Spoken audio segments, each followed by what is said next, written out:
Zenobia, the warrior queen of Palmyra, Syria.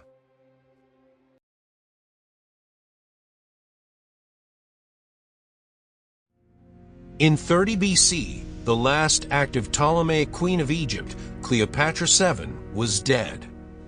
According to the written sources, she committed suicide by holding a poisonous snake to her breast, so as to avoid being paraded in Rome by the victorious Octavian. The humiliation of being paraded by the conquering Romans was a fate that befell another Eastern queen 3 centuries after the death of Cleopatra. According to the Historia Augusta, the Palmyrene queen, Zenobia was captured by the Emperor Aurelian and paraded through the streets of Rome in gold chains and jewelry during his triumph parade. Who was this Zenobia, and why was she treated by the Romans in such a manner? Zenobia was born around 240 AD in Palmyra, at that time a Roman province. As she was given the name Julia Aurelia Zenobia, it can be said that she was a Roman citizen.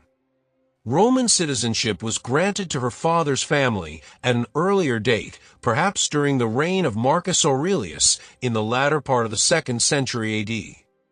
The Historia Augusta even makes the claim that Zenobia's father could trace his lineage to Julia Domna, the wife of the Emperor Septimius Severus.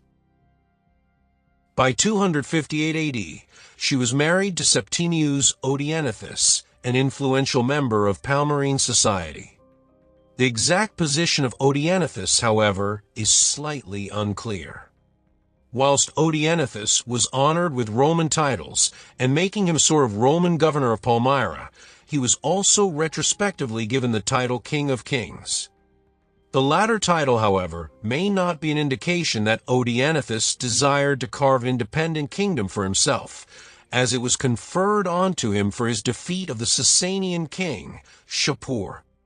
Regardless of Odaenthus' role in Palmyra, he was dead by 267 AD. Odaenthus and Hieran, his son from his first wife, were assassinated. According to some sources, their deaths were engineered by Zenobia herself so as to allow her to seize power.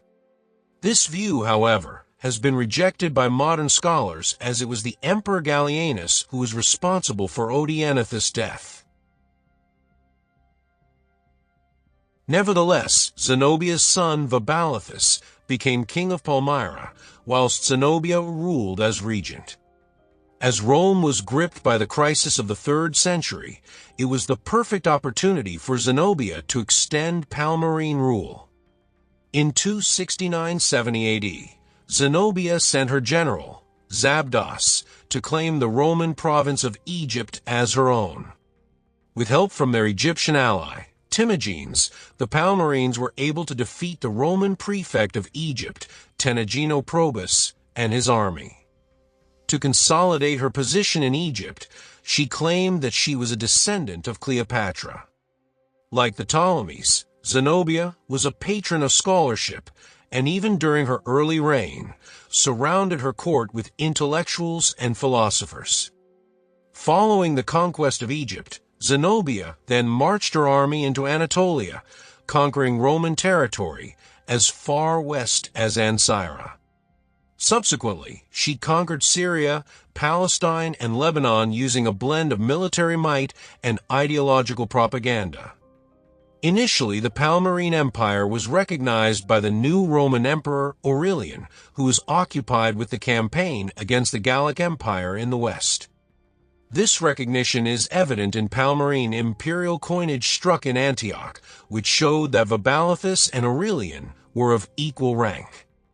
At the last moment, however, Aurelian's name disappears from the coins, and only that of Vabalithus and Zenobia remained. Having defeated the Gallic Empire, Aurelian turned his sights on the east.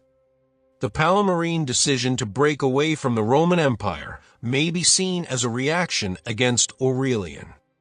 Alternatively, it may also be possible that the Palmyrene decision to break away from Rome triggered Aurelian's campaign in the east. Aurelian retaliated, taking back territory from Zenobia as his legions advanced through Asia Minor. Near Antioch, Her army of 70,000 men made a stand, but after Aurelian's forces defeated them, the remaining soldiers retreated to Palmyra. Aurelian's legions pursued them and arrived at the city walls in 272. They laid siege to Palmyra, but Zenobia was confident that her archers and cavalry could repel them.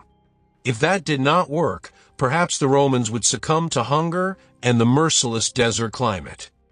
According to the Augustan history, the queen fired off a message full of characteristic defiance, from Zenobia, Queen of the East, to Aurelian Augustus.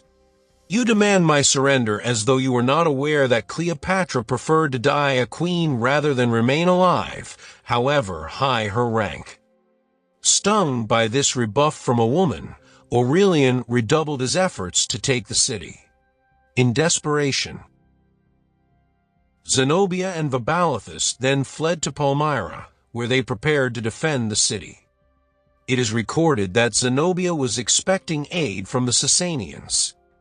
When this failed to arrive, however, Zenobia and her son attempted to flee to Sasanian territory on a camel.